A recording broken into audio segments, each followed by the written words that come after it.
Hello everyone, welcome to learn with Divyangana. So guys, आज हमारी unit third है और इसके अंदर हम पूरी एक ही वीडियो के अंदर पूरी कंप्लीट थर्ड यूनिट कर लेंगे। ठीक है, सो चलिए जल्दी से करते हैं। इसके बाद यानी कि वही जनवरी तक आपका पूरा सिलेबस कवर हो जाएगा। ठीक है, तो सबसे पहले आता है आपका क्रिएटिंग कंड्यूसिव लर्निंग एनवायरनमेंट। ठीक है, इस पूरी यूनिट का नाम है। तो यहाँ पे हम सबसे पहले पढ़ेंगे कि सबसे पहले जो आपको आपके सिलेबस में दिया हुआ है डेट इज डाइवर्सिटी।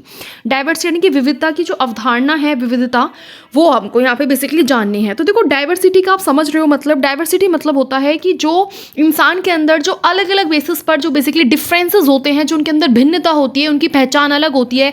और वो किस किस बेस पे हो सकती है? देखो, चाहे वो भाई भाषा के आधार पे हो, चाहे वो सोशो कल्चर, ठीक है, सामाजिक सांस्कृतिक के बेस पर हो, इकोनॉमिक तरीके से इंसान अलग होता है, जेंडर वाइज अलग होता है, रिलीजियस वाइज अलग होता है, एबिलिटी। अब क्लास के अंदर जो बच्चा होता है वो देखो इन सब बेसिस पे एकदम से अलग होता है। ठीक है, कोई बेसिकली क्या होता है, कोई किसी रिलीजन से आता है, कोई कुछ लैंग्वेज बोलता है, किसी का जेंडर कुछ है, कोई मेल है, कोई फीमेल है, सबके अंदर एबिलिटीज अलग होती हैं, किसी का इकोनॉमिक स्टेटस अलग होगा, बैकग्राउंड अलग होगा।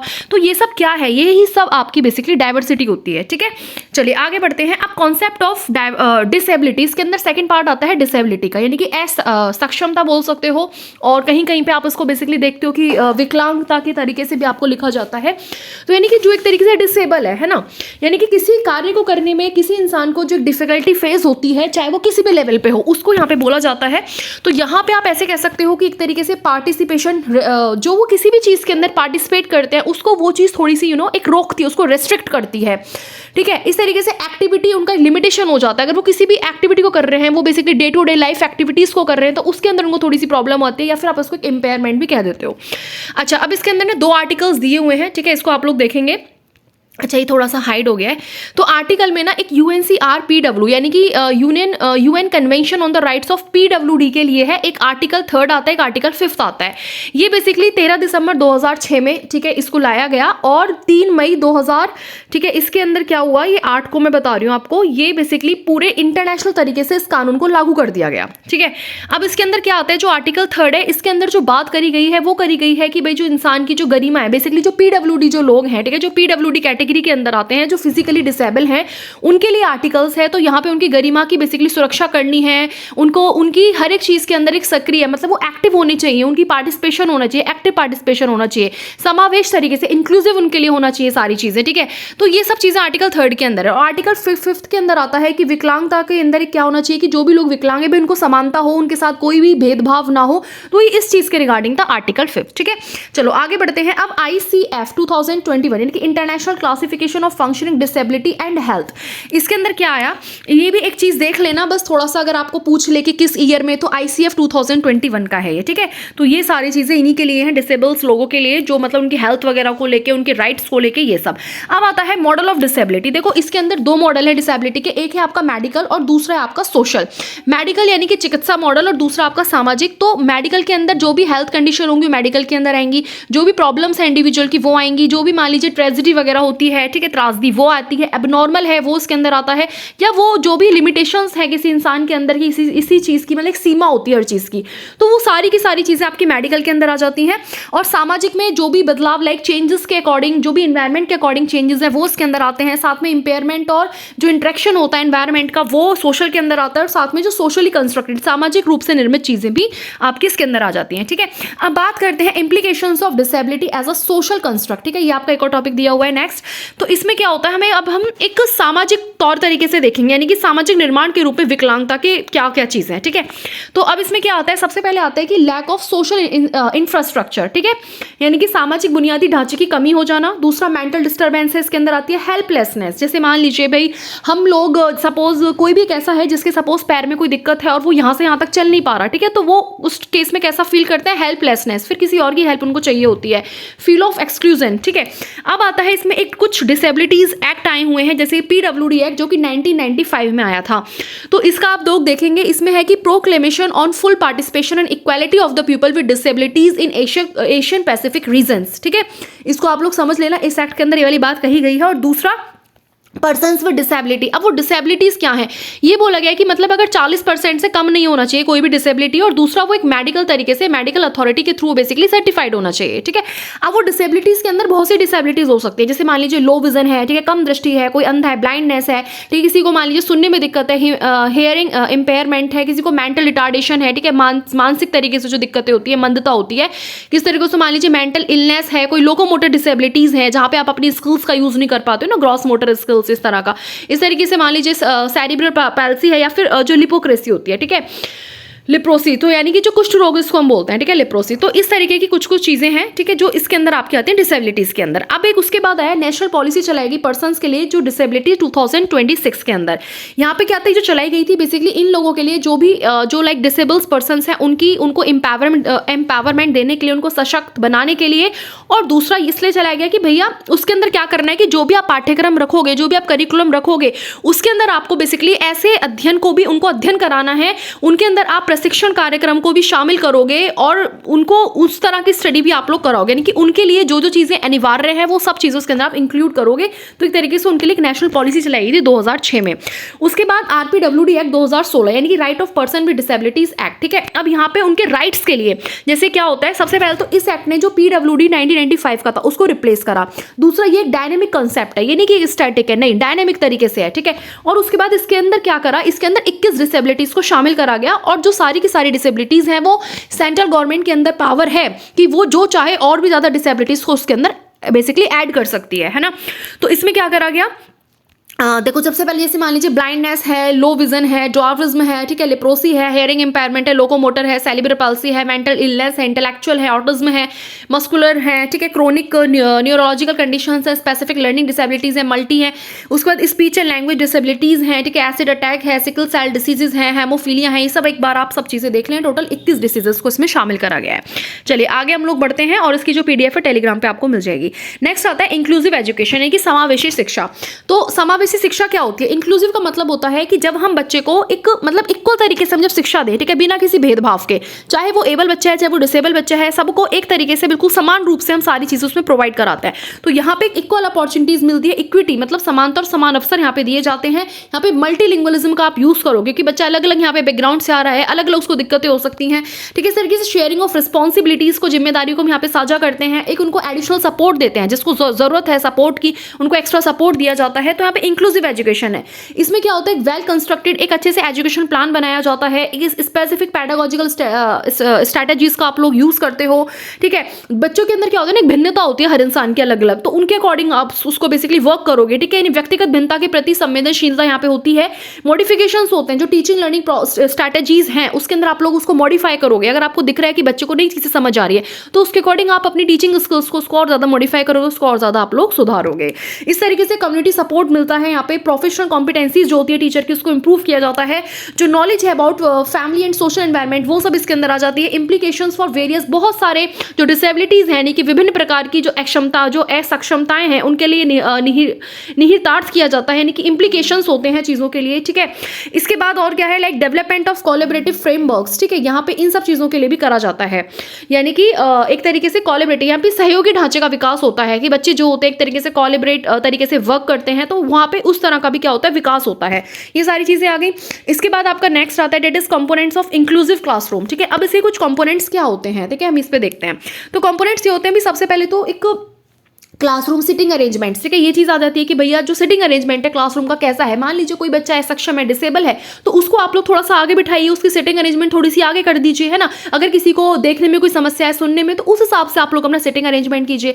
क्लासरूम प्रैक्टिसेस वगैरह होनी चाहिए, मतलब अभ्यास कराओ, ठीक है। सपोर्टिव एड्स और मटेरियल्स प्रोवाइड करो। टीचर्स का यहाँ पे रोल बहुत मुख्य हो जाता है। लर्नर्स का एटीट्यूड कैसा है कि लाइक टीचर कुछ पढ़ा रहा है तो उनका बेसिकली जो एटीट्यूड है वो यहाँ पे देखा जाता है। यहाँ पे एक्टिव लर्निंग होनी चाहिए, ठीक है। बच्चा जो सीख रहा है एक्टिव तरीके से सीखे। इंडिविजुअल डिफरेंसेस जो हैं हर बच्चे में अलग अलग होते हैं, उसको आपको बेसिकली यहाँ पे कंसीडर करना है।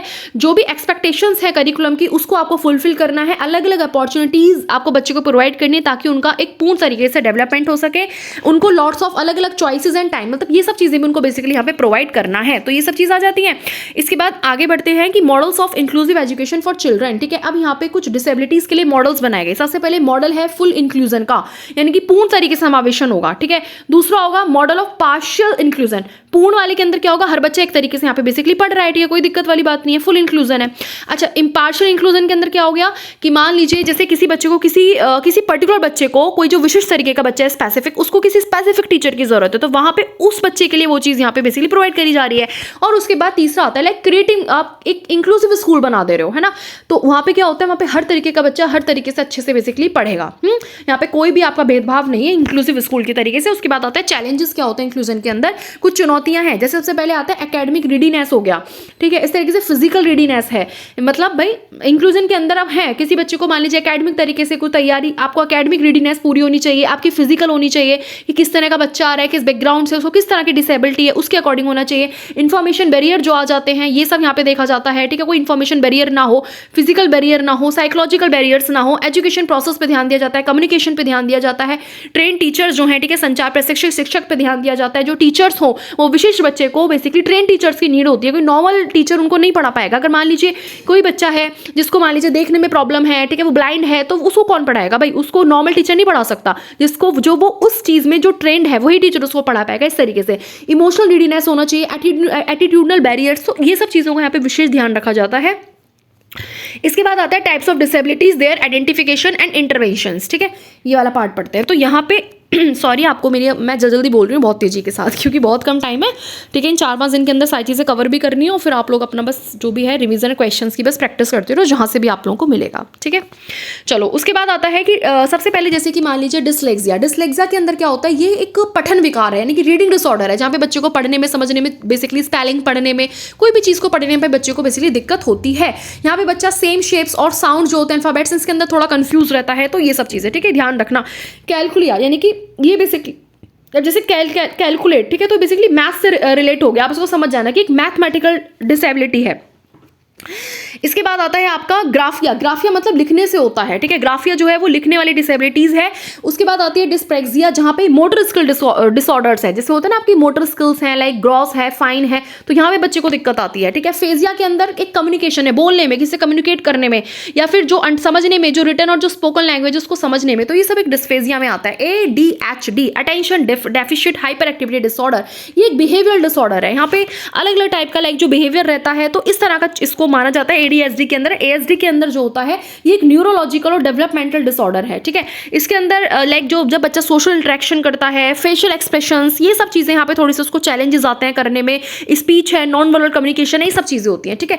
इस तरीके से OCD यानी कि ऑब्सेसिव कंपल्सिव डिसऑर्डर, इसके अंदर क्या होता है, बहुत अलग अलग तरीके के थॉट्स आते हैं बच्चे के दिमाग में, अनवांटेड, मतलब वो चाहता भी नहीं है कि फिर भी वो अचानक से कुछ इस तरह के थॉट्स आ सकते हैं। वो एक जो थॉट्स होते हैं वो ऐसा लगता है कि मैं, जैसे होता है ना कि हैंड वॉश बार बार करने जा रहा हूँ, और लाइक अलग अलग तरीके से, ठीक है। यहाँ पे बच्चा इतना ज्यादा उसके अंदर ना एक डिस्ट्रेसिंग इमेज हो जाती है कि बच्चा यहाँ का जो एक उसका खुद का ना बिहेवियर भी चेंज हो जाता है। और ये वाला OCD जिसको दिक्कत हो जाती है ना, वो उसी को पता होती है बेटा, मतलब इन द सेंस कि बहुत अलग अलग टाइप की यहाँ पे चीजें होती हैं, ठीक है। इंसान ना चाहे ना तो भी उसको ऐसा लगेगा कि कर कुछ अच्छा काम रहा है, कुछ अलग ही चीज आ रही है, तो ऐसा हो जाता है OCD में। उसके बाद आता है मेंटल रिटार्डेशन। मेंटल रिटार्डेशन में क्या होता है कि आप जैसे मान लीजिए सब कुछ आपका IQ पे बेस्ड होता है, ठीक है। IQ आपको पता है मेंटल एज अपॉन जो क्रॉनिकल एज है इनटू 100 मल्टीप्लाई करोगे तो आपका IQ निकल के आ जाता है। अच्छा, माइल्ड में क्या होता है, माइल्ड की अगर हम बात करते हैं तो जब माइल्ड होता है यानी कि 50 to 55 से लेके 70 IQ जिसका होता है माइल्ड में आता है। मॉडरेट में 35-40 से लेके 50-55 मॉडरेट होता है। सीवर मतलब बिल्कुल 20-25 से हो और लाइक 35-40 का IQ, ठीक है। और प्रोफाउंड जो और ज्यादा गहरा है, मतलब बिल्कुल 20-25 से भी बिल्कुल कम है, तो बिल्कुल प्रोफाउंड में आ गया, ठीक है। चीजें आती हैं। इसके बाद आता है आपका सेरिब्रल जो पैल्सी होती है, कि इसके अंदर क्या होता है सेरिब्रल पैल्सी में, यानी कि ये एक मास्तिक पक्षाघात है, यानी कि यहाँ पे एक मोटर डिसेबिलिटीज होती है बच्चे में, बचपन से ही हो जाती है, ठीक है। ये बेसिकली उसको ना एक वो क्या होता है कि जैसे बैठने में बैलेंस नहीं बना पाता, पॉस्चर वगैरह में उसको दिक्कत होती है। एक तरीके से जो सेरिब्रल होता है इसका मतलब ब्रेन से होता है, और जो पैल्सी होती है इसका मतलब होता है कि जो वीकनेस आ रही है, जो प्रॉब्लम आ रही है आपको अपनी मसल्स को यूज करने में, ठीक है, पल्सी, ठीक है। उसके बाद आता है कि इसमें क्या होता है थोड़ा सा फ्लॉपी और रिजिड लिम्स, ये कुछ इसके एग्जांपल्स जो इस तरह की सपोज दिक्कत यहाँ पे देखी जाती है। अब हम विजुअल की बात करते हैं तो सीधी सी बात है भाई, ये तो दृष्टि वाली क्षीणता होगी, यहाँ पे ब्लाइंडनेस हो सकता है, पार्शियल, किसी को कम किसी को ज्यादा, जो बिल्कुल, तो तो इस तरह की चीज़ें विजुअल के अंदर आती हैं। इंटेलेक्चुअल जो होता है बिल्कुल बौद्धिक तरीके से, यहाँ पे स्किल्स की कमी हो जाती है। आप जो डे टू डे अपनी एक्टिविटीज़ करते हो उनमें थोड़ा सा आपको दिक्कत रहती है। इंटेलेक्चुअल फंक्शनिंग है जिसके अंदर जैसे मान लीजिए डिसीजन मेकिंग आता है, इनमें दिक्कत आएगी। लर्निंग प्रॉब्लम्स, जो लर्निंग एक्टिविटीज़ है उनमें आएगी। प्रॉब्लम सॉल्विंग, इन सब में थोड़ी सी आपको दिक्कत लगेगी। अडेप्टेड बिहेवियर्स मतलब थोड़ा सा कम्युनिकेट करने में, ठीक है, एक दूसरे से इंटरेक्ट करने में। तो ये सब इंटेलेक्चुअल, जो भी आपका बौद्धिक, जो भी आपका संज्ञानात्मक तरीके से जो आपके मस्तिष्क से बेसिकली जुड़ा हुआ है। इसके बाद आता है हियरिंग। हियरिंग मतलब वही सुनने में हियरिंग लॉस हो जाता है। तो यहाँ पे 3 चीज़ें हैं जिसके अंदर होता है, जैसे मान लीजिए ईयर ड्रम है, ईयर कैनाल है, ठीक है, तो इन सब चीज़ों में थोड़ी सी प्रॉब्लम आपको यहाँ पे देखने के लिए मिलती है। इसके बाद आता है आइडेंटिफिकेशन एंड इंटरवेंशन। क्या है आइडेंटिफिकेशन? मतलब होता है पहचान करना। अगर आप उसकी पहचान क्रिटिकल ईयर्स में कर लो तो ठीक है, ठीक है, फिर आप उसके अकॉर्डिंग अपने उपचार वगैरह कर सकते हो, ठीक है, बच्चों को उस तरह की आप सपोर्ट, एडिशनल सपोर्ट प्रोवाइड कर सकते हो। इंपॉर्टेंस ऑफ स्किल्स को यहाँ पे जानना बेसिकली जरूरी है आइडेंटिफिकेशन के अंदर। चैलेंजेस जो होते हैं, ठीक है, रिस्क को किस तरीके से आप रिड्यूस करोगे, अर्ली आइडेंटिफिकेशन बहुत जरूरी होता है, जिसके अंदर आपका इंटरवेंशन आ जाता है, मोटिवेशन टू लर्न, ठीक है, ये सब चीजें इसके अंदर इंक्लूड होती हैं, कुछ पॉइंट्स, ठीक है। प्रोग्नोसिस यानी कि जो रोग है उसका निदान कैसे करना है, ठीक है, स्क्रीनिंग और रेफरल, ये कुछ चीजें हैं जो बेसिकली अर्ली आइडेंटिफिकेशन में बहुत ज्यादा जरूरी होती हैं। अब हम इंटरवेंशन या हस्तक्षेप की बात करेंगे तो यहाँ पे आपका स्क्रीनिंग आ जाता है, आइडेंटिफिकेशन आ जाता है। यहाँ पे जो प्रिवेंशन है यानी कि विकलांगता या देरी को बेसिकली उसको आपको रोकथाम करनी है, तो ये सब एक क्या है, एक इंटरवेंशन में है। उस तरीके से आप कैसे और उसके अंदर और कर सकते हो भाई, कुछ पॉजिटिव एसेट्स को बढ़ावा देके सकारात्मक संपत्ति को बेसिकली आपको यहाँ पे बढ़ावा देना है। और एनहेंसिंग फैमिली कैपेसिटीज, परिवार की जो क्षमता है यहाँ पे इसमें क्या होती है, वृद्धि होती है। और इसके अंदर भी आपके 2 मॉडल्स आ जाते हैं। एक होता है होम बेस्ड इंटरवेंशन, जो घर आधारित होता है। यहाँ पे भाई कोई दिक्कत है तो यहाँ पे बच्चे को जितनी भी सपोर्ट है, जो भी बच्चे को नीड है, रिक्वायरमेंट है, वो यहाँ पे घर पे मिलती है। और सेंटर बेस्ड इंटरवेंशन जो केंद्र आधारित होता है, ठीक है। तो ये 2 तरीके के मॉडल्स हैं, इसको आप लोग एक बार देखेंगे। इसके बाद नेक्स्ट आता है education of a child with a learning disability. अब हम लर्निंग डिसेबिलिटीज की बात करते हैं यहाँ पे, एजुकेशन ऑफ अ चाइल्ड। तो इसमें क्या होता है, सबसे पहले मैथड्स, ठीक है, मैथड्स जो बेसिकली यानी कि अधिगम असक्षमता वाले बच्चों की शिक्षा। तो यहाँ पे ऐसे मैथड्स का हम लोग यूज करेंगे जो बच्चों के अंदर अंडरस्टैंडिंग को बढ़ाए, उनका पार्टिसिपेशन है। एलडी का मतलब होता है वही, आप इसको समझ जाना, ठीक है, दिक्कत मत करना, यानी कि जो डिसेबिलिटीज हैं, ठीक है, लर्निंग डिसेबिलिटीज को मैंने एलडी लिख दिया है शॉर्ट में। तो इस तरह के मेथड्स का आप यूज करेंगे जहां पे बच्चा अच्छे से चीजों को समझ पाए, ज्यादा से ज्यादा उसका पार्टिसिपेशन हो। दूसरा जो फीडबैक्स और करेक्शन वाले मेथड्स को आप लोग यहाँ पे यूज करेंगे, कंप्यूटर असिस्टेड इंस्ट्रक्शंस का आप लोग यहाँ पे यूज करेंगे। और दूसरा इंडिविजुअलाइज टीचर प्रोग्राम आप लोग यहाँ पे चलाएंगे, ठीक है, टीचिंग प्रोग्राम, ठीक है, यानी कि व्यक्तिगत शिक्षण कार्यक्रम, जिस व्यक्ति को जिस हिसाब से नीड है, उसकी लाइक एबिलिटी के अकॉर्डिंग, डिसेबिलिटीज के अकॉर्डिंग, उस तरीके से आप यहाँ पे सारी टेक्निक्स का बेसिकली यूज करेंगे, ठीक है। तो ये सारी चीजें इसके अंदर आ जाते हैं। तो हमारा एजुकेशन ऑफ अ चाइल्ड ये वाला हमारा कंप्लीट होता है, ठीक है। इसके बाद हमारा नेक्स्ट इसमें दिया हुआ है आपके सिलेबस में, that is concept of school mental health, ठीक है। पूरा अब हमको मेंटल हेल्थ पढ़ना है। तो मेंटल हेल्थ से आप लोग देखो समझ सकते हो कि मेंटल हेल्थ क्या होती है, ठीक है। तो मेंटल हेल्थ एक ऐसी स्टेट है इमोशनल या फिर एक साइकोलॉजिकल वेल बीइंग की, ठीक है, जहाँ पे इंसान अपने भावनात्मक तरीके से या फिर अपने एक इंटेलेक्चुअल तरीके से यहाँ पे इंसान ठीक नहीं रहता है। तो इसके अंदर उसके जैसे मान लीजिए थॉट प्रोसेस के अंदर चेंजेस होते हैं, एटीट्यूड्स के अंदर देखे जाते हैं, उसका बिहेवियर, उसका मूड, ये सब चीजें आपकी मेंटल हेल्थ को दर्शाती हैं, ठीक है। आप टीचर कैन डू, यहाँ पे एक जो टीचर है वो क्या क्या स्टेप्स ले सकता है ताकि एक बच्चे की जो मेंटल हेल्थ है, ठीक है, उसके लिए। तो यहाँ पे वो थोड़ा सा उसको लाइक अलाउ करेगा, क्या क्या चीज अलाउ करेगा कि भैया फ्रीडम ऑफ एक्सप्रेशन है, उसको जिस तरीके से अपने आप को एक्सप्रेस करना है वो करे, उसको फ्रीडम, उसको आजादी देनी चाहिए। उसको जो आपकी को करिकुलर जो बेसिकली एक्टिविटीज होती हैं, करिकुलर्स एक्टिविटीज के अंदर बच्चों को बेसिकली इन्वॉल्व करना है। उनको थोड़े से उनके जो डिफरेंसेस है, क्योंकि हर बच्चे के अंदर अपनी भिन्नता होती है, उनके डिफरेंसेस के अकॉर्डिंग, उनके इंटरेस्ट के अकॉर्डिंग उनको बेसिकली उनको अटेंशन देना है, उन पर ध्यान करो कि भाई आखिर बच्चे का क्या उसका इंटरेस्ट है, किस चीज़ के अंदर उसकी रुचि है, क्या उसके अंदर क्षमता है, ठीक है। इस तरीके से थोड़ा सा ना एक पॉजिटिव रोल मॉडल्स की तरह यहाँ पे टीचर्स को बिहेव करना है। और दूसरा थोड़ा सा काम रहना है, ऑनेस्ट रहना है, बच्चों की थोड़ी केयरिंग करनी है। तो इस तरीके से बच्चे के यहाँ पे मेंटल हेल्थ पे टीचर का बहुत बड़ा बेसिकली एक क्या होता है, फैक्ट होता है, ठीक है। वो बहुत एक एक बड़े कह सकते हैं कि एक बड़े तरीके से यहाँ पे जो टीचर होता है वो यहाँ पे इफेक्ट करता है, ठीक है, बच्चे की यानी कि मेंटल हेल्थ पर प्रभाव डालता है। उसके बाद आता है how to promote mental health. अब बस मेंटल हेल्थ को किस तरीके से आप प्रमोट कर सकते हो, तो देखो सीधी सी बात है, कम्युनिटी कुछ प्रोग्राम्स होते हैं अलग अलग, इस तरह के प्रोग्राम्स ऑर्गेनाइज करा के, ठीक है। इसी तरीके से कुछ एजुकेशनल इंस्टीट्यूट्स को प्रमोट करके वर्क स्पेस पे भी, वर्क जो प्लेस होते हैं वहाँ पे भी आप लोग कर सकते हो। स्पेशल पॉपुलेशन प्रोग्राम्स होते हैं, वायलेंस प्रिवेंशन होते हैं, जो ये वायलेंस होता है इतना ज़्यादा, ठीक है, इन सब दंगा वंगा को भैया रोको, इस तरह के प्रिवेंट करो। इस तरीके से एक पेरेंटिंग इंटरवेंशन प्रोग्राम्स होते हैं, तो इन सब के थ्रू कर सकते हैं। And quality of mental health healthy person, ठीक है। अब तो सॉरी, ये तो यानी कि ये वाले कुछ पॉइंट्स है जो बेसिकली इसके अंदर इंक्लूड है यहाँ तक, ठीक है। अब यहाँ से एक नया टॉपिक है, डेट इज क्वालिटी।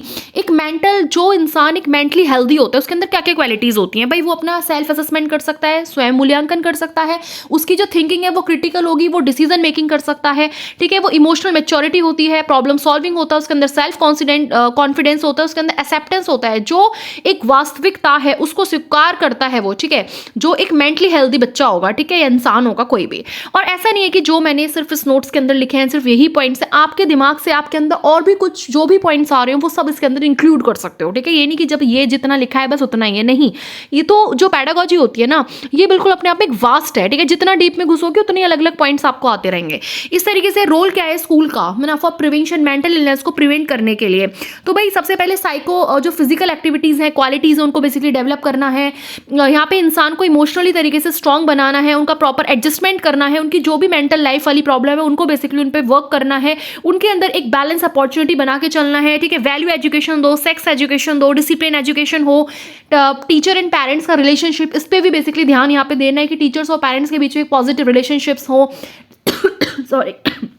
उसके बाद टीचिंग प्रोसेस आपका कैसा है, कि आपका टीचिंग प्रोसेस बच्चे की एबिलिटी, बच्चे के इंटरेस्ट के अकॉर्डिंग है या नहीं है। कुछ मैनेजमेंट टेक्निक्स को भी आपको यहाँ पे यूज़ करना है, ठीक है। अब बात करते हैं नेक्स्ट टॉपिक आपका दिया हुआ है सिलेबस में, that is guidance and counselling. Guidance मतलब होता है मार्गदर्शन और काउंसलिंग मतलब होता है परामर्श। अब देखो, हर चीज़ में, लाइफ के हर एक फील्ड में आपको कुछ ना कुछ देखो गाइडेंस की जरूरत होती है, और हम हर इंसान किसी ना हर एक फील्ड के लिए, चाहे हम पढ़ाई कर रहे हो, चाहे हम जॉब कर रहे हो, कुछ भी, ठीक है, हमें गाइडेंस की नीड होती है, ठीक है। अब क्या होता है यहाँ पे एक तरीके से सहायता प्रदान करना। अब गाइडेंस में क्या आता है, जैसे कि आप क्या करते हैं, मतलब हम इसके अंदर ना अपनी जो भी हमारी क्या होती है ना, जो हमारी पोटेंशियलिटीज होती हैं, जो हमारी क्षमता होती है, हमारी जो कैपेसिटीज हैं, कैपेबिलिटीज हैं, इंटरेस्ट है, उसको हम लोग रियलाइज करते हैं, उसको हम लोग जानते हैं। इस तरीके से एक वेल बैलेंस्ड लाइफ, एक हम संतुलन बना के चलते हैं लाइफ में। प्रॉब्लम को सॉल्व करना, एक प्रॉपर एडजस्टमेंट लाइफ में कैसा होगा, ये सब थ्रू एक गाइडेंस होता है, ठीक है। अब स्कोप क्या है गाइडेंस का, तो देखो यहाँ पे ना एक पर्सनल डेवलपमेंट होता है भाई, सीधी सी बात है। दूसरा पर्सनल जो सोशल रिलेशंस होते हैं वो यहाँ पे बेसिकली यहाँ पे क्रिएट होते हैं, बनते हैं। एकेडमिक अचीवमेंट होता है, प्रोग्रेस वाली चीज़ें आती हैं इसके अंदर। रिलेशन ऑफ इंडिविजुअल, एक इंडिविजुअल का जो रिलेशन है एजुकेशनल वोकेशनल रिक्वायरमेंट से, वो सारी चीज़ें आपके स्कोप होता है, ठीक है, यहाँ या गाइडेंस। और ऐसा नहीं है सिर्फ यहीं पे, मैंने बोला है कि ये भी एक बेसिकली वास्ट एरिया है। इस तरीके से ऑब्जेक्टिव्स क्या हैं, देखो अगर मैं प्राइमरी लेवल पे एक एजुकेशनल स्टेज पे बात करती हूँ तो यहाँ पे एक बेटर एटीट्यूड बेसिकली डेवलप करना, और ना केवल प्राइमरी बल्कि हर एक स्टेज पे होता है, बट यहाँ पे फिलहाल हम इसमें देखते हैं। तो एक बेटर एटीट्यूड बच्चे के अंदर यहाँ पे दृष्टिकोण विकसित होना है, ठीक है। उसके बाद भाई उनके अंदर एक स्कूल ट्रेडिशंस को बच्चा अपनाए, ठीक है, कॉपरेशन बना के चले स्टूडेंट्स में, नए नए जो भी रूल्स हैं, स्कूल रेगुलेशंस हैं, उनको बेसिकली बच्चा अपनाए। कोई भी इंफॉर्मेशन बच्चों को यहाँ पे बेसिकली प्रोवाइड करनी है, बच्चा लेता है, वो सब चीज़ें यहाँ पे आ जाती हैं। बच्चे के अंदर फिजिकल इमोशनल स्टेबिलिटी डेवलप होनी चाहिए, ठीक है। यहाँ पे जो भी सोशल ट्रेडिशंस हैं और जो भी प्रॉब्लम्स हैं उनको आइडेंटिफाई करना, तो ये सारी की सारी चीज़ें ऑब्जेक्टिव्स होते हैं गाइडेंस के, और या इन सब चीज़ों पर गाइडेंस की नीड होती है। इसके बाद आगे बढ़ते हैं। अब जैसे एक टीचर का, स्कूल का, कम्युनिटी का, इन सब का रोल क्या होता है, तो भाई देखो टीचर जो होता है वो मान लीजिए पूरी ना एक बच्चे की इमेज लाके पेरेंट्स के आगे रख देता है, क्या कि जी तुम्हारे बच्चे के अंदर ये एबिलिटीज है, ये इंटरेस्ट है, ऐसा है वैसा है। तो वही चीज पेरेंट्स को, यहाँ पे पेरेंट्स क्या करते हैं, उस चीज को अंडरस्टैंड, अच्छा समझता है, अच्छा ठीक है यहाँ पे ये चीज गड़बड़ है, अच्छा ठीक है यहाँ पे वीक है, अच्छा ठीक है यहाँ पे स्ट्रॉन्ग है, उसके अकॉर्डिंग बेसिकली यहाँ पे बच्चा, जो पेरेंट्स होते हैं वो बच्चे को उसी तरीके से एक्सेप्ट करते हैं। स्कूल में क्या होता है कि भाई जो लोकल कम्युनिटी पॉपुलेशन होती हैं वो एक बेटर मेंटल हेल्थ, बेसिकली देखो ये तीनों का मिक्स करके मैंने लिखा है यहाँ पे, ठीक है। अब जो कम्युनिटी की बात करते हैं तो एक बेटर मेंटली जो आपकी एक मेंटल हेल्थ है उसको एक क्या करती है, उसके थ्रू बेसिकली वर्क करेगी, ठीक है, उस पर बेसिकली वर्क करती है। एंड कम्युनिटी का यही काम होता है कि भैया जैसे कम्युनिटी हम उसकी बात करते हैं तो जो स्टूडेंट्स हैं वो उनकी चॉइसेस के अकॉर्डिंग, ठीक है, क्या काम होता है, यही तो होता है कि मान लीजिए बच्चे की क्या करी जाती है, एक तरीके से काउंसलिंग वगैरह होती है, ठीक है, उनके इंटरेस्ट के बेस पर, उनके एबिलिटीज़ के बेस पर, उसके अकॉर्डिंग वो गाइडेंस दिया जाता है कि ठीक है आपको ये करना है, आपका इस चीज़ में इंटरेस्ट है, तो गाइडेंस। तो गाइडेंस लाइफ के हर एक मोड पर इंपॉर्टेंट होता है। हर इंसान को एक किसी ना किसी फील्ड में आके, किसी ना किसी पॉइंट पे आके, स्टेज पे आके, लेवल पे आके गाइडेंस की नीड होती है। तो आप इसको ऐसे समझ सकते हो। और ये बहुत इजी टॉपिक है, जब आपके क्वेश्चंस आएंगे ना या आपने क्वेश्चंस करे होंगे तो आप लोग खुद से उसको कर सकते हो समझ के। अब काउंसलिंग की बात करते हैं, ठीक है, तो गाइडेंस आपको समझ में आ जाता है। गाइडेंस किसी भी वे में होता है, हर इंसान को गाइडेंस चाहिए। अब काउंसलिंग की अगर हम बात करते हैं तो ये एक इंटीग्रल और सेंटर पार्ट माना गया है गाइडेंस का। यहाँ पे दो लोग इन्वॉल्व होते हैं, काउंसलर जो भैया आपको, आपके लिए हिसाब से होता है ना, कि जैसे मान लीजिए आपने देखा होगा जब बच्चा आगे उसको लाइक समझ नहीं आता है, उसको काउंसलिंग की ज़रूरत पड़ती है कि ठीक है वो स्कूल से निकला, उसने 12th करी, उसके बाद वो क्या करे ग्रेजुएशन में, वो किस फील्ड की तरफ जाए, तो वहाँ पे उसको काउंसलिंग की नीड होती है, परामर्श की नीड होती है। तो फिर काउंसलर्स होते हैं, ठीक है, वो उनसे पूछते हैं, सवाल जवाब होते हैं, लाइफ को लेके बहुत सारे एक्सपेक्ट से क्वेश्चन होते हैं, वो क्या करना है, ये सारी चीज़ें। तो वहाँ पे एक क्या होता है, आपको कुछ लाइक जो काउंसलर्स होते हैं ना, वो आपकी थोड़ी सी जहाँ पे आप कंफ्यूज होते हो एक तरीके से, ऐसे कह सकते हो, उन चीज़ों से निकलने के लिए आपकी बेसिकली मदद करता है। तो यहाँ पे काउंसलर, दूसरा काउंसलिंग, जिस इंसान की काउंसलिंग करी जा रही है, ठीक है। अब क्या होता है, ये बेसिकली हेल्पफुल होगी, आप कोई भी डिसीजन नहीं ले पा रहे हो, उसको लेने में आप लोग कर सकते हो, ठीक है। आपकी पर्सनल इफेक्टिवनेस को इंप्रूव करता है, आपका बिहेवियर मॉडिफिकेशन में, आपके ओवरऑल डेवलपमेंट में, आपकी प्रॉब्लम सॉल्विंग में, आपका positive mind, basically mental health में, तो इन सब में इसकी नीड हो जाती है। अब काउंसलिंग के कुछ प्रोसेस होते हैं। सबसे पहले इनिशियल स्टेज होती है, जिसके अंदर सबसे पहला पॉइंट आता है सेल्फ एक्सप्लोरेशन, ठीक है, यानी आत्म अन्वेषण करना है। उसके बाद एक सबसे पहले इसके अंदर क्या होता है, एक साक्षात्कार, पहला इंटरव्यू आता है। तीसरा इनिशियल काउंसलिंग सेशंस होते हैं, जो शुरू के छोटे छोटे से होता है। फिर हम मिडिल स्टेज की बात करते हैं, यहाँ पे थोड़ा डीपर एक्सप्लोरेशन हो जाता है, एनालिसिस होती है, ठीक है, थोड़ी डीप तरीके से। और फाइनल स्टेज के अंदर अब जो भी हमने लिया, जो भी हमारे गोल्स आए निकल के, उसको हमें इंप्लीमेंट करना है एक्शंस के थ्रू। काउंसलर्स, अब देखो ये नहीं होता कि सिर्फ काउंसलर ही जो होते हैं एज अ काउंसलर की तरह वर्क करेंगे, काउंसलिंग में वर्क करते हैं, ठीक है, ऐसा नहीं होता। यहाँ पे वो काउंसलर्स हो सकते हैं, वो करियर मास्टर्स हो सकते हैं, टीचर्स हो सकते हैं, जो बेसिकली आपको काउंसलिंग करेंगे, आपको परामर्श दे सकते हैं, प्रिंसिपल्स हो सकते हैं, ठीक है, आपके खुद के पेरेंट्स हो सकते हैं, स्कूल वर्कर्स हो सकते हैं, साइकोलॉजिस्ट हैं, डॉक्टर हैं, XYZ, कोई भी जो भी आपको किसी भी फील्ड में लाइफ के परामर्श देता है, आपको डिसीजन मेकिंग में हेल्प करता है, आपकी प्रॉब्लम सॉल्विंग में हेल्प करता है, आपको चीज़ों को, अगर आप कहीं कंफ्यूज है, वहाँ से आपको बाहर निकाल रहा है, आपको समझा रहा है, तो उसके अंदर XYZ कुछ भी बेसिकली आ सकता है, ठीक है। इस चीज़ को आप ध्यान रखना। तो ये नहीं कि जो बस लिखा है, मैं अगेन बोल रही हूँ, अपनी तरफ से भी अगर आपको समझ में आया करे तो वो भी आप नोट कर लिया करो। इस तरीके से developing school and community as learning process. अब हम किस तरीके से डेवलप करेंगे स्कूल और कम्युनिटी को एज लर्निंग प्रोसेस की तरह। देखो सीधी सी बात है भाई, लर्निंग प्रोसेस में स्कूल का सबसे बड़ा हाथ होता है, कम्युनिटी एंड सोसाइटी, ठीक है, इन सबका भी सबसे बड़ा हाथ होता है, सीधी सी बात है। अब क्या होता है, ये दोनों चीजें आपस के अंदर क्या होती हैं, एक कोरिलेट होती हैं, एक मतलब क्लोजली एसोसिएटेड होती हैं एक दूसरे से, ठीक है। ये इसके अंदर क्या होता है, इन्वॉल्वमेंट होता है, एक्टिव इन्वॉल्वमेंट होता है दोनों का, यानी कि स्कूल का भी और कम्युनिटी, यहाँ पे दोनों सक्रिय तरीके से काम करती हैं। यहाँ पे क्या होता है कि sharing the resources involving each other in development, भाई एक दूसरे के रिसोर्सेज को शेयर करना और दूसरा डेवलपमेंट के अंदर भी पूरी तरीके से इन्वॉल्व रहना। अगर मैं स्कूल की बात करती हूँ तो यहाँ पे जैसे टीचर्स लेते हैं, ठीक है, तो टीचर्स क्लासरूम का यूज़ करते हैं एक रिसोर्स की तरह, ठीक है, लैब्स होती हैं, एक्टिविटीज़ होती हैं, लाइब्रेरीज होती हैं, एक्टिविटी रूम होते हैं, ये सब एक लर्निंग रिसोर्सेज हो गए, ठीक है, तो यहाँ से बच्चा सीखता है। इसके अलावा और भी बहुत सारी चीज़ें हो सकती हैं, ठीक है। अगर मैं कम्युनिटी की बात करती हूँ तो जैसे शेपिंग, कम्युनिटी का क्या होता है भैया, देखो सीधी सी बात है, किसी भी बच्चे के बिहेवियर को शेप देने के लिए कम्युनिटी का रोल है, फॉर्मल इनफॉर्मल दोनों एजुकेशन में कम्युनिटी का रोल है, मतलब ये दोनों आपस में इंटर रिलेटेड, स्कूल भी कम्युनिटी भी सोसाइटी, कम्युनिटी सोसाइटी वही चीज़ है। इस तरीके से जो रियल लाइफ एग्जाम्पल्स होते हैं, बच्चा रियल लाइफ एक्सपीरियंस से सीखता है, उसके बाद अपनी लाइफ में उसको उतारता है, तो ये सब चीज़ें आ जाती हैं। फंडामेंटल रिक्वायरमेंट है आपको पूरे, अगर आपको कोई भी एजुकेशन सिस्टम को थोड़ा सा इंप्रूविंग में, तो वहाँ पे जो जो नीड होगी वहाँ पे कम्युनिटी का हेल्प रोल होगा, ठीक है। सोशल डेवलपमेंट ऑफ लर्निंग में भी कम्युनिटी का बहुत बड़ा रोल होता है। ये प्लानिंग एजुकेशन में, चाहे वो विलेज लेवल पे हो, ब्लॉक पे हो, वार्ड पे हो, ठीक है, डिस्ट्रिक्ट लेवल पे हो, स्कूल एजुकेशन को प्लानिंग करने में भी कहाँ पे कैसे करना है, क्या करना है, इंफ्रास्ट्रक्चर में हेल्प करेगा, ठीक है। इस तरह से सर्वेज होते हैं, एक्सरसाइजेज होती हैं, लोकेशन कहाँ होगी भाई, कौन सा स्कूल कहाँ, ठीक है, पानी की टंकी, तो इस तरीके से हर एक चीज़ में कम्युनिटी का, सोसाइटी का रोल है। इंफ्रास्ट्रक्चर है, कंसल्टेशन है, ठीक है, कॉन्ट्रीब्यूशन, कितना कॉन्ट्रीब्यूट बेसिकली हो रहा है, मनी का, लेबर का, किसी चीज़ को बनाने में, मटेरियल में, रिसोर्सेज में, ये सब इनका हेल्प है, ठीक है। Taking school to community through, अब क्या करते हैं भाई, स्कूल्स को लाइक कम्युनिटी के लाइक क्या होता है ना कि स्कूल को कम्युनिटी से बेसिकली मिलाया जाता है, ठीक है। तो किसके थ्रू, फील्ड ट्रिप्स होते हैं, सर्वे मेथड्स के थ्रू थोड़ा सा उनको कम्युनिटी के साथ जोड़ा जाता है।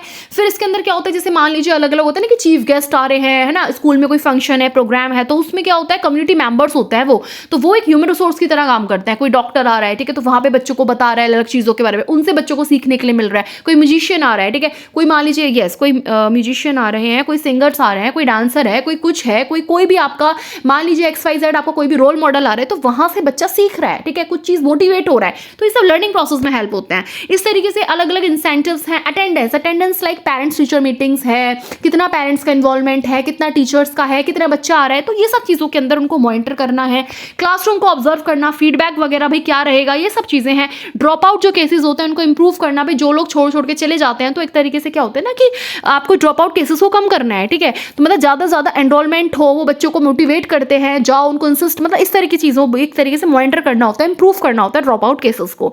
यहाँ पे क्वालिटी ऑफ एजुकेशन को इंप्रूव करना एज अ मॉनिटर की तरह, फैसिलिटेटर की तरह, ये सब चीज़ें हो सकती हैं, ठीक है। इसके अलावा और भी बहुत सारे पॉइंट्स हो सकते हैं, यही नहीं कि सिर्फ यही है।